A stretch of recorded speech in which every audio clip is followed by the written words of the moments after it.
Hello there, and welcome to Thank the Maker, a podcast about heroes, princesses, scoundrels, hokey religions, ancient weapons, and all things Star Wars. I'm Adam Russell. Hi guys, I'm Ryan Key. Hello, my friends. It's Mike Forrester. We have the latest breaking news from the Star Wars show that's coming to destroy Star Wars yet again. Here we are, Acolyte episode 3. I actually like this episode a lot. What is the internet upset about now? What's going on? Ryan, where are you? I'm in Seattle, Washington, in a hotel room. That's where I am. Tell us about what you've been up to lately. Why you weren't on the podcast last week? Has it already been a week? We were rehearsing for a tour in Spokane, Washington. Yellow Card is direct support for Third Eye Blind all summer, which is little old band. Just wild. Third Eye Blind. How's it going so far? Great. It's great. We've only played 2 shows. There's a lot of days off. I have 3 days off right now. Then we play 3 shows. Then I have 4 days off. Sure.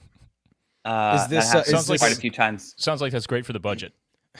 It's not the most fiscally responsible method of touring, but sure. Whatever. I'm enjoying myself. Got a nice stream in on my Twitch channel today, just relaxing, you know.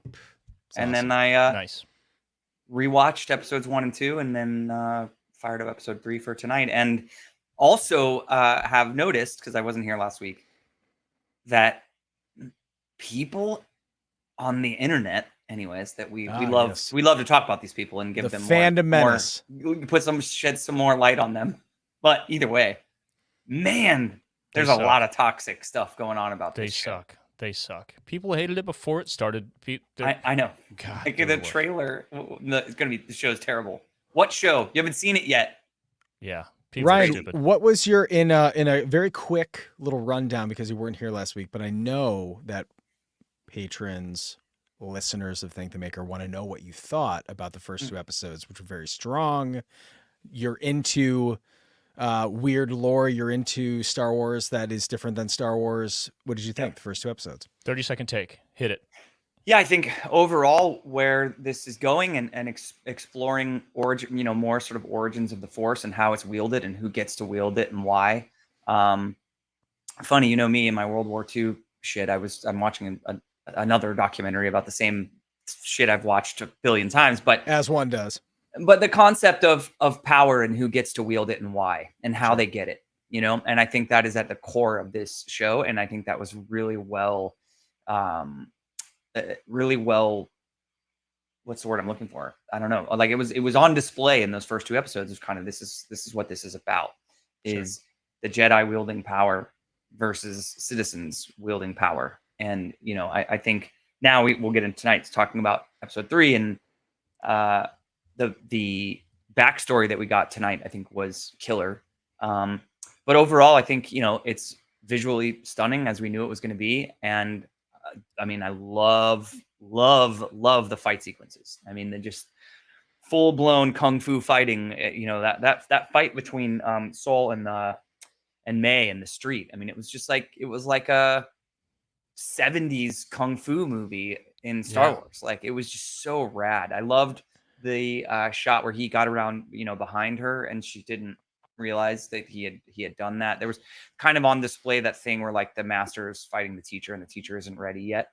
Sure. Or sorry, the master's fighting the student, excuse me, and the student's not ready yet. Yeah. Isn't ready yet. I think that was really evident in that fight. But yeah, I love the fight sequences, and without getting spoilers, as we try not to do on going into shows. I really think the concept of the twin sisters being revealed, that was very cool. I didn't have any spoilers for that going in.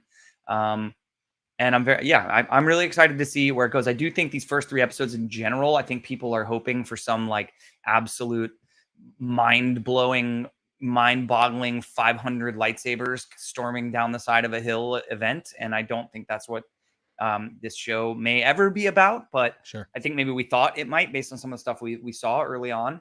But now I think this is more of a cops and robbers kind of thing. And within that, it's like almost got a like a noir kind of like murder mystery, whodunit, and I think that we're going to get to the core of this like the Force and how it was used during the High Republic, and I think we should get into 3 because that's what tonight's episode was really all about to me. And that's how you do 30 seconds, baby, right in there. 2.5 minutes. Nailed it. The coolest... I can do 30 seconds. It was good. Nailed it. Excellent. Thank you, Ryan. Thank you. You're welcome. Yeah, I love that we're getting into more versions of how to use the Force and what the Force is to other people and other species, other cultures, and we'll talk more specifically about that and what this coven of witches, how they talk about the Force. I think it's so interesting, and it's all in line with, and we'll reference this again too, a lot of stuff that was laid out in the sequels that a lot of people hated that 20 years from now everyone's going to love and understand. Sure.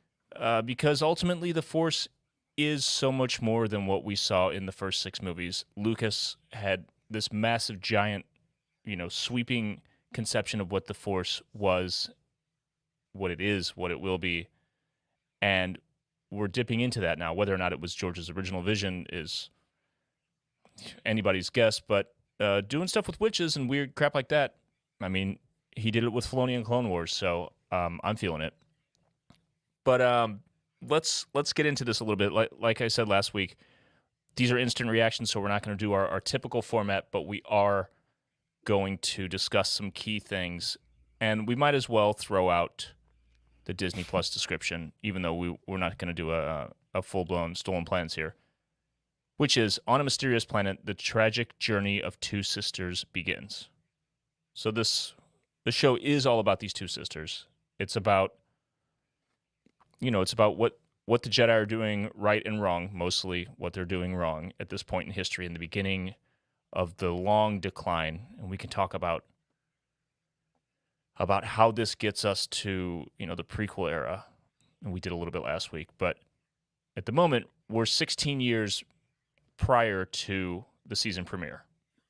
We're on a planet called Brendok, which is where this coven of witches is. We saw this coven and a little bit of the Ascension ceremony that we'll talk about later. We saw that in the trailer. We heard some of these quotes in the trailer. But we start with the twins, Osha and May, by a Bunta tree. Bunta.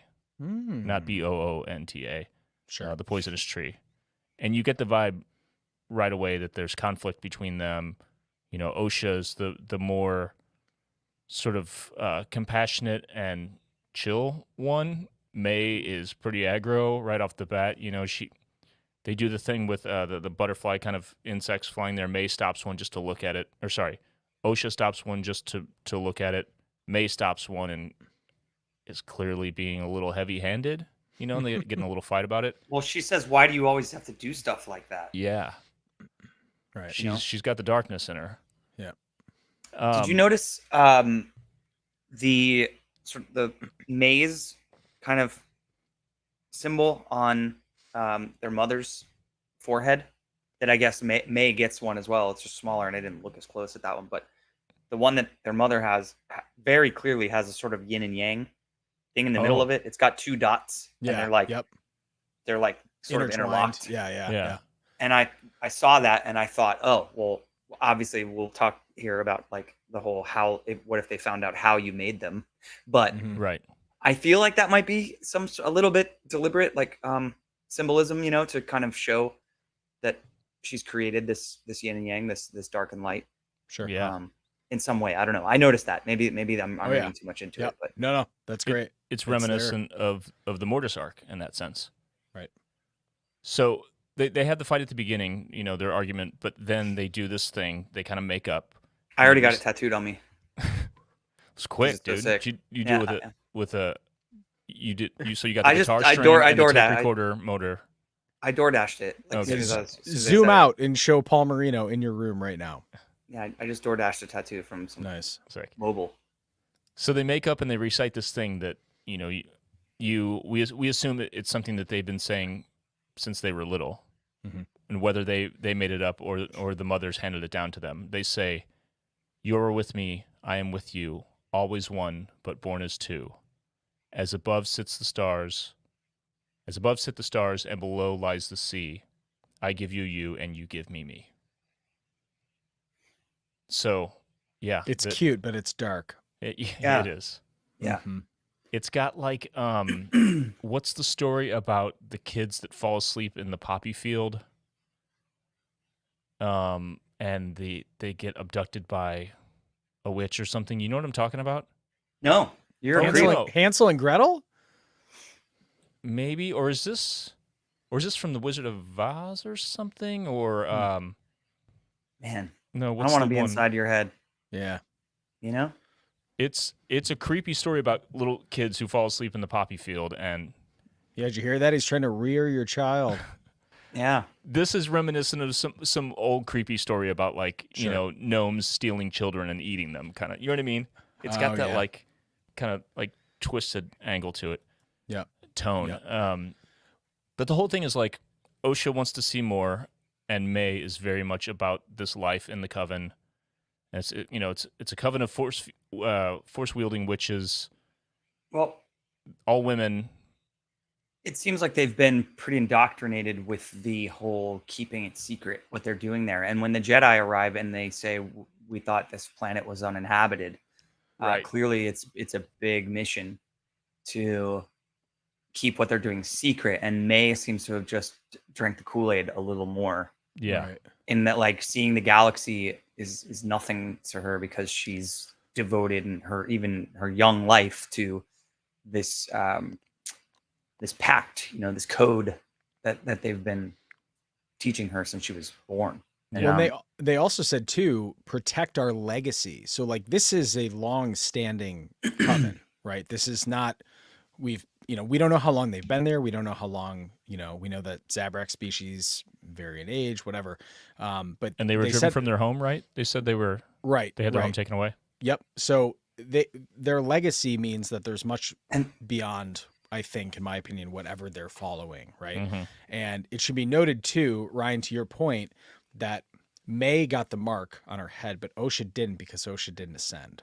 Mhm. It's a ceremony, yeah. Yep. Very, And it's like if you didn't drink the blood and eat the cracker, they're Yeah. like, hey, it's purple Kool-Aid. Everyone likes it. There You're were gonna love there were some Zabrak and some not, right?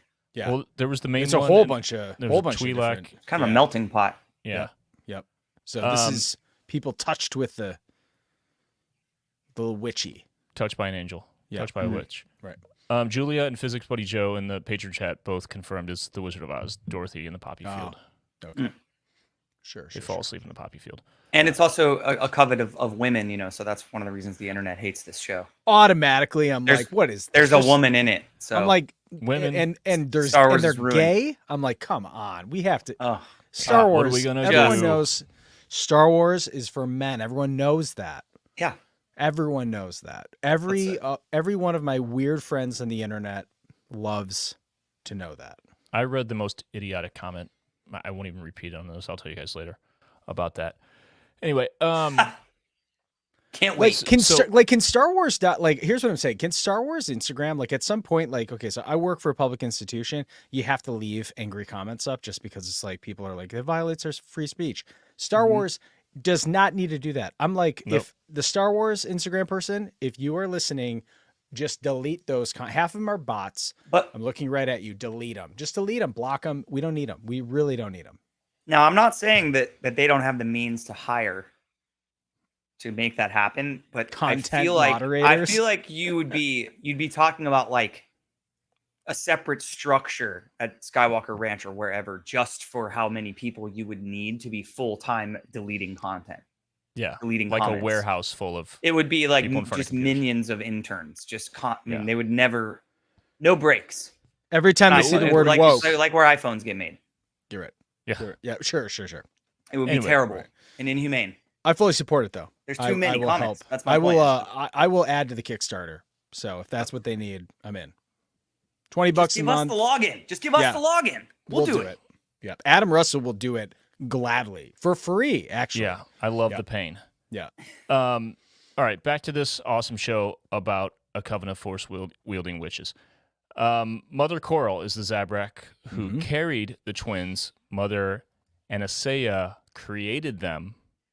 She doesn't say anything more specific than that. Maybe we'll get into it. Maybe we won't. but it's interesting. Like when she first said there was no father, when the Jedi show up, the look on their faces was like, the prophecies said there was only supposed to be one of them. What the hell? They're thinking about this. But back to the witches and their philosophy. I love this. The way they refer to the Force as the thread, capitalized in the subtitles. Right. Mike, what's this about the path of the open hand? So the path of the open hand is essentially a cult of this is a extension of the Marchion Rose family. Marchion is comes out as the main antagonist of the High Republic. Okay. What they believe, the Rose believe, is that the path of the open hand is that the Force exists and they are so blessed to be a part of it that no one should wield it.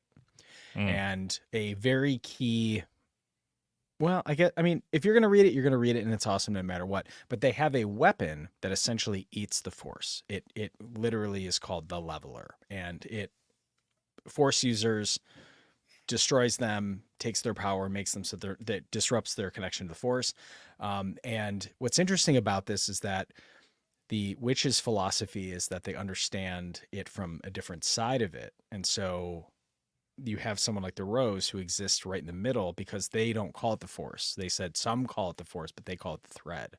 And so is the philosophy different? Is the name different? Is it the same principle, just on the other side? Are they the mirror of the Force?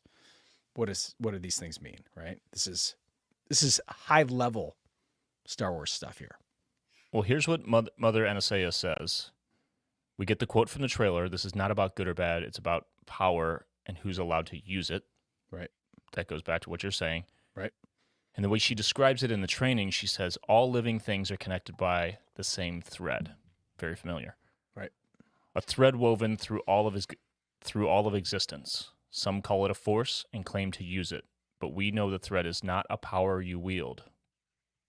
Throwing way ahead to Luke in the sequels. Pull the thread, change everything. It ties you to your destiny. It binds you to others. Mm-hmm. Like that pulls from every era of Star Wars, and I love it. Yeah, I love it. I love it so much. And the way, you think of a force that binds you together, and we can think about that in like a religious sense. When Obi-Wan said it in 77, no one was too incredibly perplexed by it, I wouldn't think. You think about it like the glue of the universe, but something about a thread that's woven, that goes in and out, it goes through an entire piece of fabric. You say, you pull it and it affects everything. You can, when you snag a piece of fabric, you see it all bunched together and everything gets messed up. Like, it's such a beautiful, almost like better description of what it is in a way. Do you think there's a certain part when you get into the philosophical discussion of the Force, which I love, is that Mother Anastasia says that some view it as the dark, right? That we tap into the dark side of it, right? But I don't think she's saying that in the sense of going like we're tapping into this dark power, because the Sith are also pulling the thread. What she's advocating for is that people can, that it exists within us, more so the path of the open hand, because the concept of it is obviously push and pull, right? Mm-hmm. So she's advocating for saying that the Sith also are not what they're advocating for. That is pulling it to one side, right? I love the idea of just being part of the thread, right? And by saying, we're going to get into it later of like whatever we think happened in this episode, but I like this idea that they exist enough that the Jedi could possibly believe that they just simply don't trust Force users who are not aligned with them. Yeah. Which is, well, they're about balance. Like, but again, this is where it gets into it. Like, if you're not with us, we can't trust that you're neutral. Yeah. You know what I mean? Yeah. And that's what I think is where the Jedi are existing. And of course, we're going to poke a lot of holes. Of course, they're super paranoid, and they come in and they say, we heard a rumor, or however they word it in the script, I can't remember, that you're training children here. And there's a law. They're like, we don't take children. There's a law. Need those kids to come down though. Yes. And there's a galactic a law stating that only the Jedi can do that. Right. That's some real church shit. And I think we're just really getting to like the sort of the downfall of that can be. I mean, we're talking organized religion. I mean, think about all the stories you hear about like these massive mega church leaders and that are just riddled with corruption and the most disgusting stories you've ever heard. Yes. Like, I mean, obviously, we're not with the Jedi. We're not talking about like the pastor has been sleeping with the secretary and embezzling money for 20 years from all the people who are the donating Jedi there, are not the righteous gemstones just yet.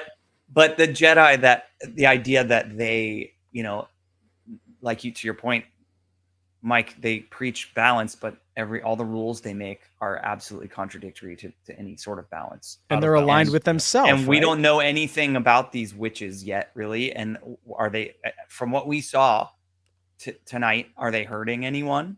Not so far. Or were they doing any kind of? Was there any like Green Night Sister magics going on? No. They were. We don't know who they follow. We don't know what they're worshiping. We don't really know the meaning of what what Adam the Next.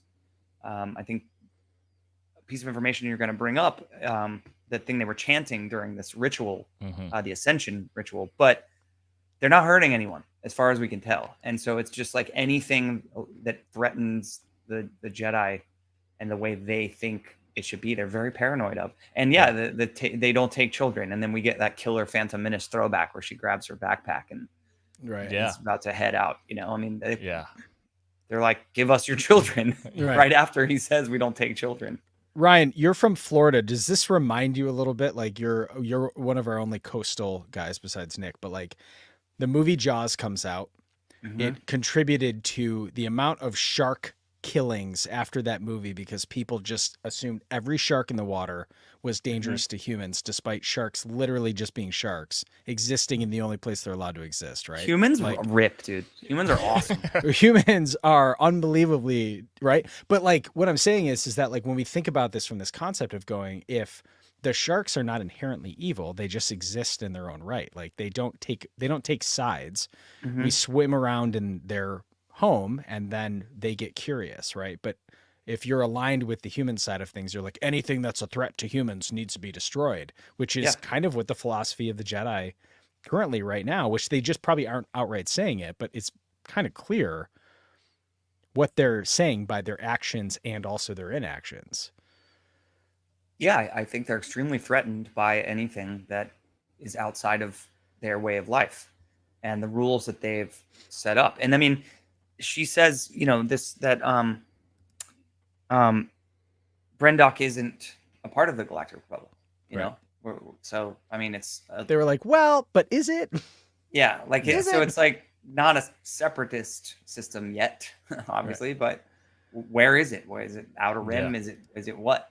But like, what do they do? What are they even doing there then? Leave them alone. It's... What are they doing back there? I never know what they're doing back there. Never know what she's doing back there. Hey, real quick, Julia and Physics Buddy Joe are talking about Greek mythology and threads. And there's a GIF in here that I don't recognize from some kind of cartoon from back in the day.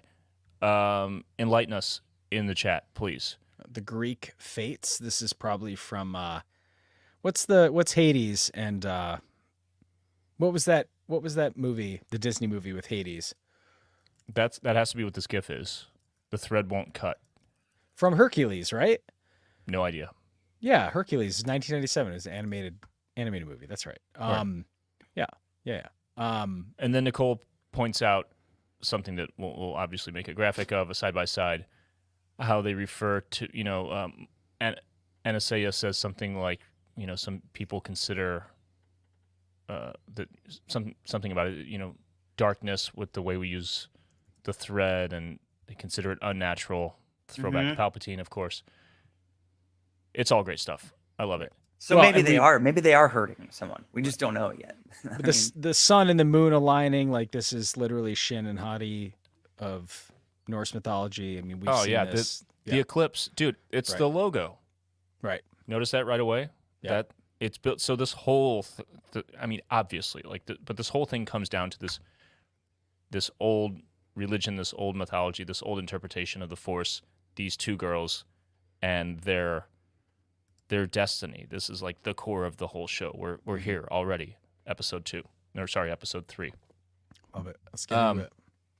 The power of one, the power of two, the power of many.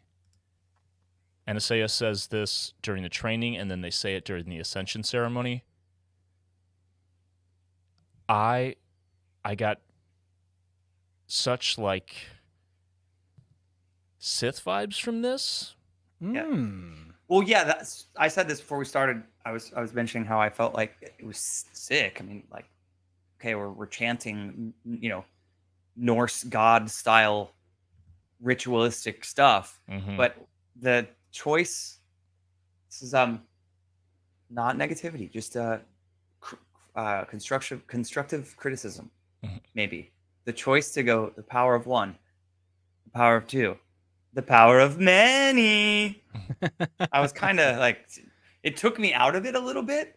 You underestimate my power. But it kind of like took me out of it a little bit. But I guess if I'm looking for a reason why that choice would be made, to be a little like sinister, maybe. I don't know that the execution landed, but yes, I mean, there's something like not calm and good about that part of the ritual to me. Something a little unsettling, maybe is the right word. Yeah, it's almost like they're waiting for their triumphant return and their reign when they do return vibe, right? And they can't have, there's no offspring. Yeah.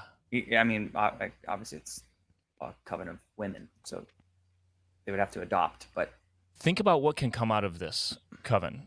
So you've got May. Here we go into speculation territory. We have May, who's going down the actual like dark path, whether it's with a Sith or, old Darth Zippy with the face is, like the first Ren or something. That's something I would love. So maybe that's a path to the rule of two. I don't know when the rule of two started. Sorry, I have a Star Wars podcast, but I don't know this shit. But I know it wasn't forever, obviously. It started at some point with a Sith during the Knights of the Old Republic Legends era, right? Bane, Tenebros, Plagueis, like many. Yeah, so maybe between these witches and whatever version of that they decide to bring into canon with old Darth Zippy out there on the rock. I'm still on that maybe train it's all though. like feeding the version of it that will come to be canon at the end of this era.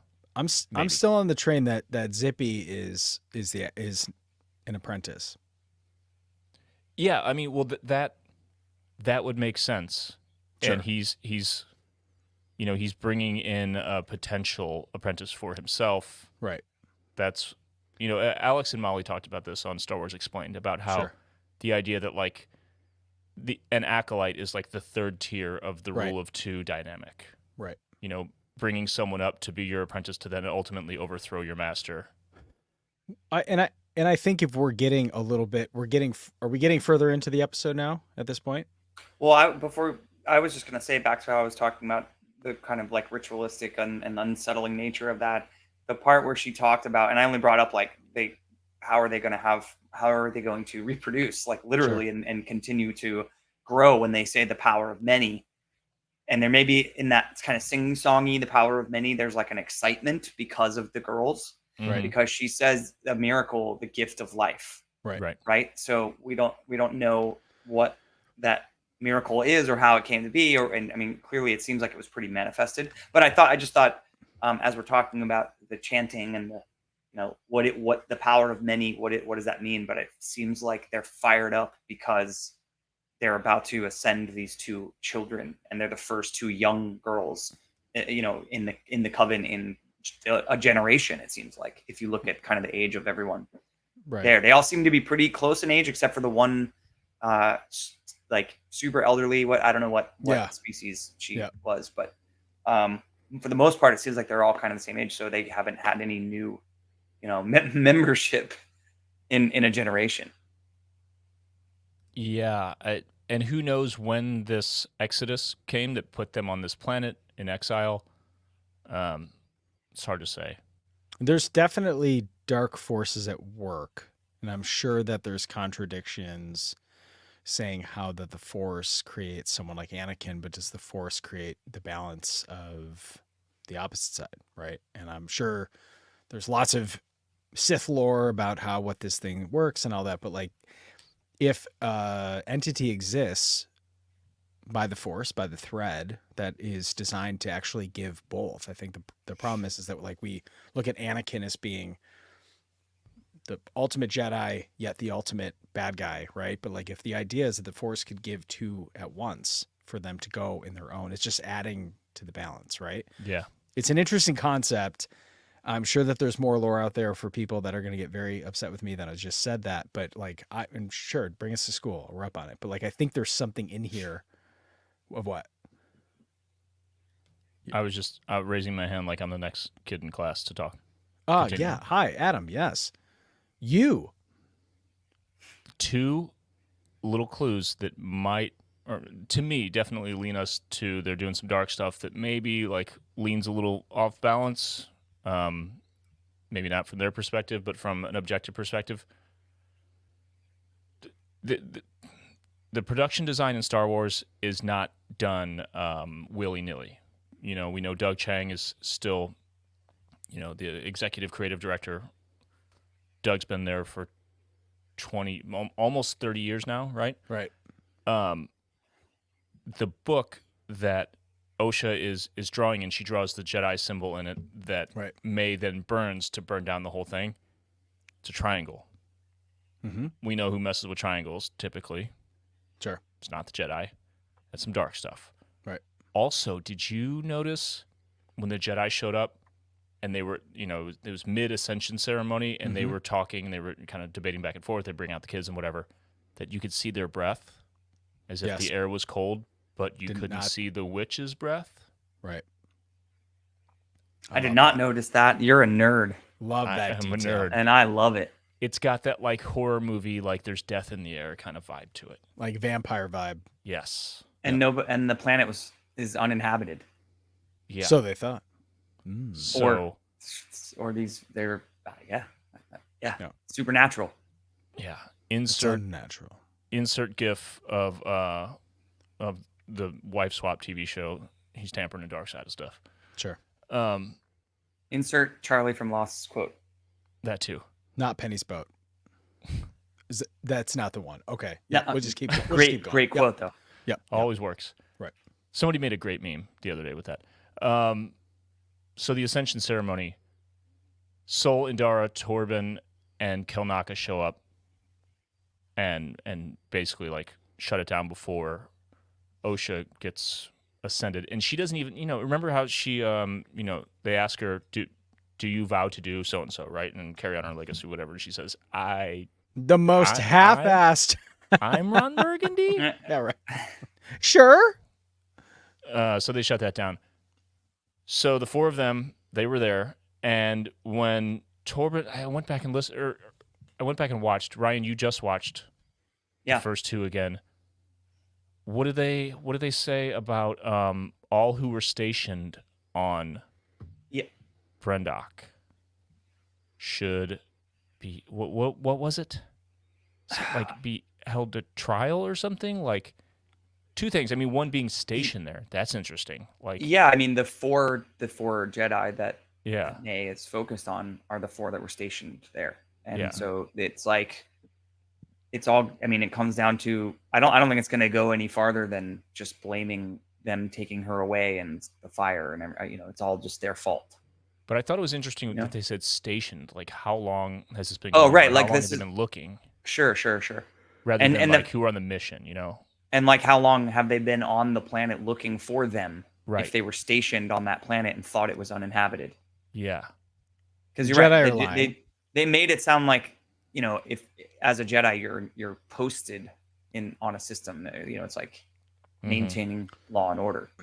Well, Yeah. and Kelnaka is like repairing, like it looked like his speeder was like kind of banged up. Like they clearly had camp set up. It's not like they had just landed. Like they had been there for a while. You could see that, Mm-hmm. at least in my interpretation of it. So, And And then two of the What four, drew them to that system? If they thought it was Yeah. uninhabited, what brought them there? I don't know, man. We're getting into something. and then two of the four, right? It was four of them ultimately. Feel like, or three of the four feel like this was bad. Everything went wrong. We blew it on some level because obviously there's the bearish vow that we didn't talk about last week because we didn't quite know it yet. Right.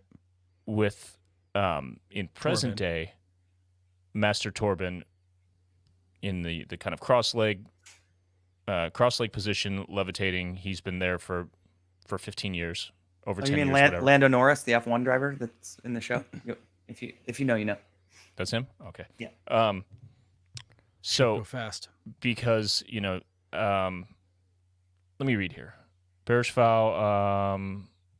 Taken by a Jedi who feel they've done something deeply wrong or a misinterpretation of what they believe the Force wanted them to do.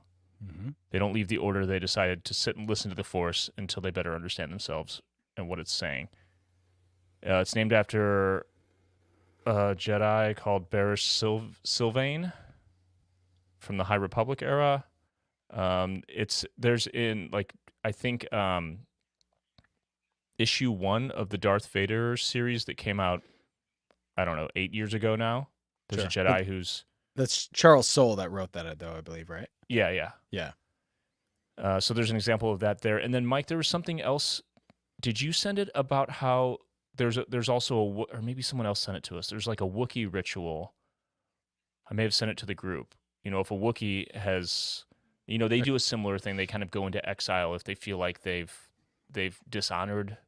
Well, they use, we talked about it a little bit, like if they use their claws against that's right. someone. Yeah. So, and you can see that Torben clearly got Wookieed, in my opinion.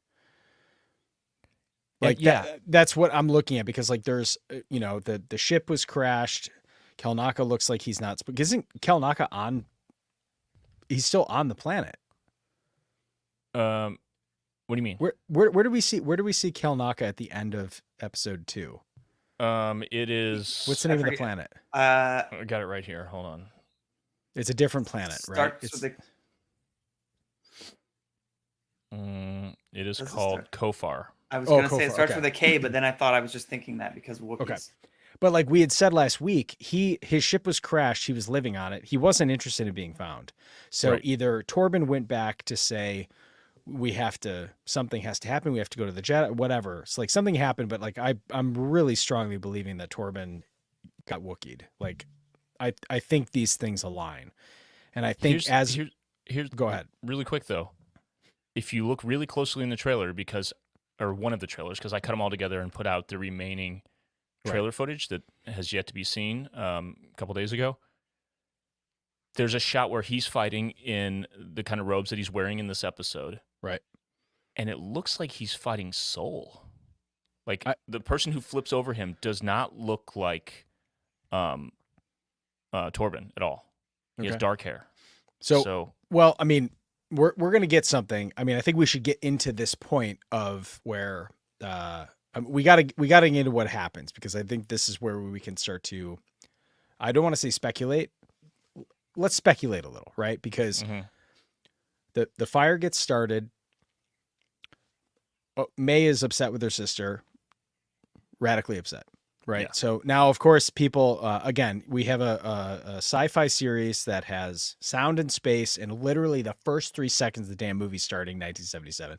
And people are like, how does stone light on fire? I'm like, are we doing this again? We're going to do this again? Okay, sounds good. But we get into... when we see them, we see almost like this flash. Like it almost looks like all the witches died at once. Like, did you guys get that too? Like this? Yeah, and the patrons are talking about it here. There's like no sign of lightsabers. When Osha's underneath and that grate, you can hear them like all cry out. Right. Yeah. And the bodies aren't burnt. This isn't like the fire didn't do this.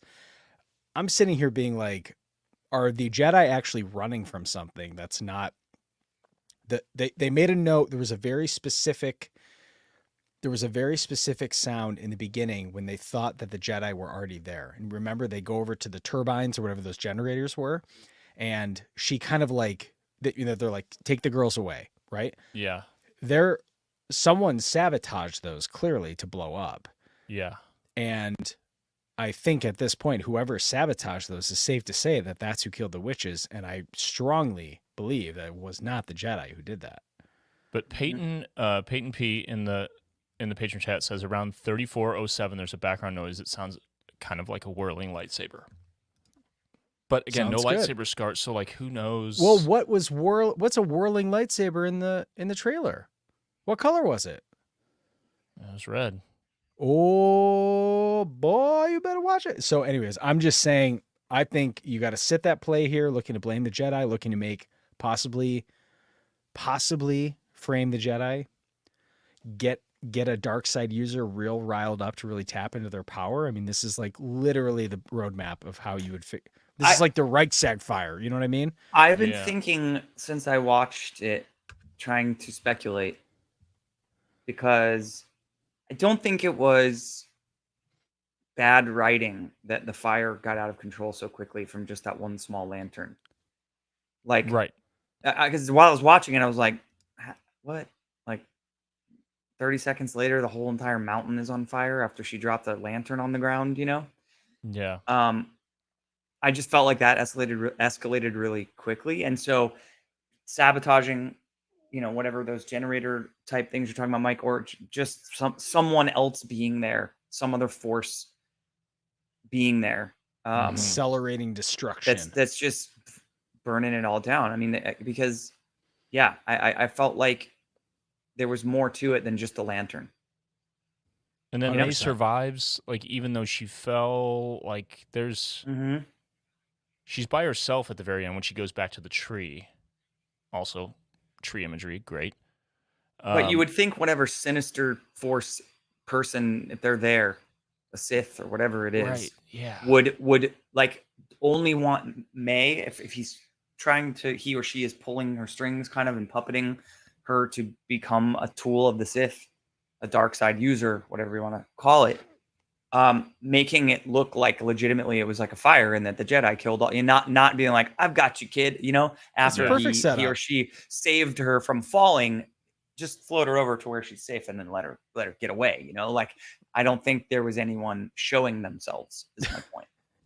Down below, Darth Zippy is like, did you see that? Did you see what the Jedi did upstairs? Like, what are they doing? Like, dude, God, it could be so many things. It could be, someone could be influencing her, speaking to her all along the way. Because when she says, I'm going to kill you, kids say some weird stuff, but that doesn't seem like it was just an in-the-moment thing.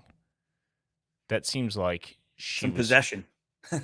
Or she was pushed in that direction. Like, the only way you can truly, like, get what you want is to, you have to sacrifice, you have to kill her, like, you're going to lose everything if you don't, like that, it's that like classic Sith manipulation kind of thing. So that dude or whoever, Darth Zippy, could be there in some form. It could also be Mother Coral. She was at odds with Anastasia. Yeah. She's a Zabrak. Who knows? Like, why was Anastasia removed from the rest of the group? Did you see her? Yeah, there's that. And did you see her reaction to put your weapons down? She was bummed. Yeah. And they've been at odds.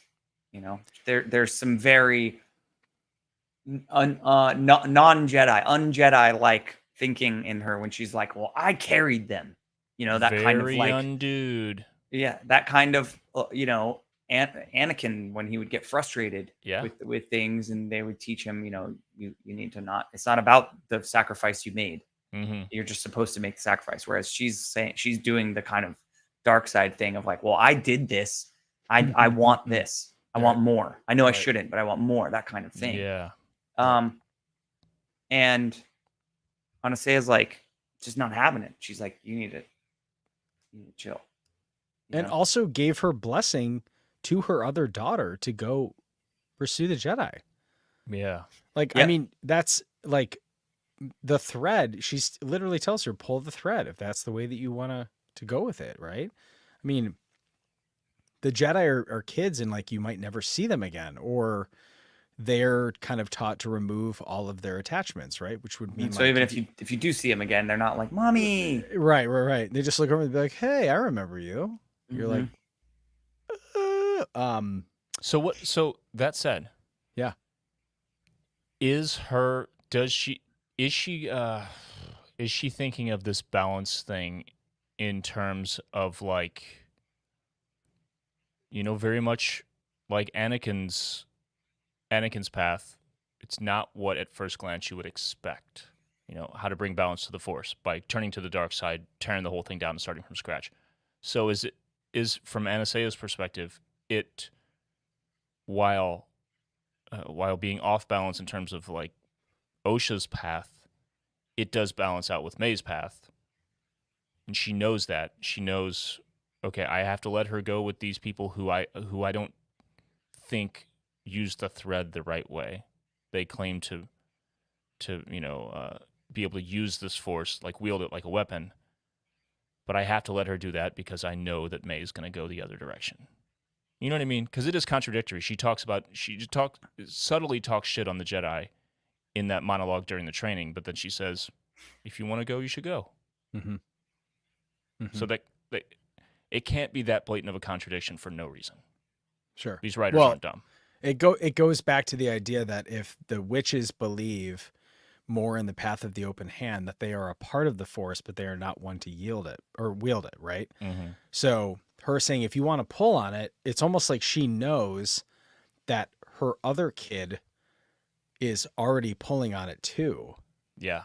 Yeah. You know what I mean? Like you're almost like you're sitting there being like, damn, my one kid's bad. And I know as someone who's dedicated to it, that like they are going to be apart. They cannot, it's almost like an ultimate sacrifice for the belief, which I think could be interesting. Right. Make the sacrifice. Yeah. Correct. Yeah. Dude, I love this shit. If you don't like it, sorry about you. There's so much other content in the world that you can watch now. Truly. You really can just give up. It's There's okay. There's not enough time to watch. It's clearly not coming back to be the thing you want it to be. So just move on. It's time. Yep. Well, mind you, this is also the cranky group that also said that like Andor was boring for the first like 6 episodes. You know what I mean? I'm like, just like truly at some point, like, yeah, I'm good. Star Wars, it was better when you hated us. I don't know. Is that like this is what is happening? But I love this philosophy of exploring this. I think that it opens up a lot. There's a lot of great content that is going to open up people's minds for saying, do we get into the philosophical part of it versus just good and evil? There's obviously all kinds of gray area that exists in here. So I'm like, get me to next week, man. Let's find out what happened. I want to know. Let's do it. Dang. All right, let's wrap this up. I got to edit. Mos Eisley tickets are on sale for Atlanta and San Diego. San Diego is July 26th. San Diego Comic-Con weekend. And Atlanta is, Mike, help me out. Oh, you're talking to me. Right. Your name's Mike. Yes, correct. It is Thursday, August 22nd, August 19th. It's the Thursday before DragonCon starts. We'll say that. Yeah. We're bad at dates. We're very bad at dates. Both on sale now. Full Fighter Town USA vibes in San Diego. Full Mandalorian vibes in Atlanta. Bring your August shit. 29th. August 29th. Nailed it. Yep. Bring your shit. MoshEisley.com. Go see Ryan on tour. Come to either one. Come on. I can't. Come on. That's what you get for being in a band. Just come on, man. Just come on. Come on, Eileen. I will be at both. He's coming to the cruise, though. Coming to the cruise. There it is. Yeah. The Galaxy Cruise. Penciled in. Yeah. He's got it. Yep. May the 4th weekend, 2025. It's going to be an awesome cruise. Already a killer lineup with Katie Sackhoff, Tamara Morrison, Michelle Ang, some ILM folks. Jonas Sutomo. He's Kelnaka. Like, Warwick Davis is hosting the whole thing. We're going to be there doing podcasts, doing Mos Eisley. It's going to be sick. We're going to be on a boat. Get tickets. They're going to announce more people, and I think the price is not going to be what it is now when they do that. So go to galaxycruise.com and get tickets. Everybody, thanks for watching and listening. The after show segment for patrons, which you can find at patreon.com/thankthemakerpod. The Galaxy is the category of the chat pack conversation card that we're talking about tonight. I like this one. If you were a Jedi hiding in the secret rooms of the hidden path, what phrase would you carve into the wall? What? Pretty good one. My We'll talk about that in the after show segment. We got to get in there. My brain. Let's go. I need time for this one. No, Let's go. you're a writer. You got to write. Patrons, enjoy that one. Everybody else, we'll see you next week. Until then, may the Force be with you.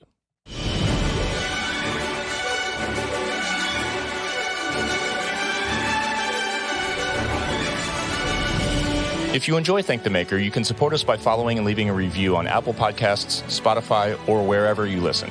Or you can support us directly at patreon.com/thankthemakerpod, where you can get access to our Discord server, exclusive content, exclusive merch, our recording live stream, and more. Our patrons quite literally make Thank the Maker possible.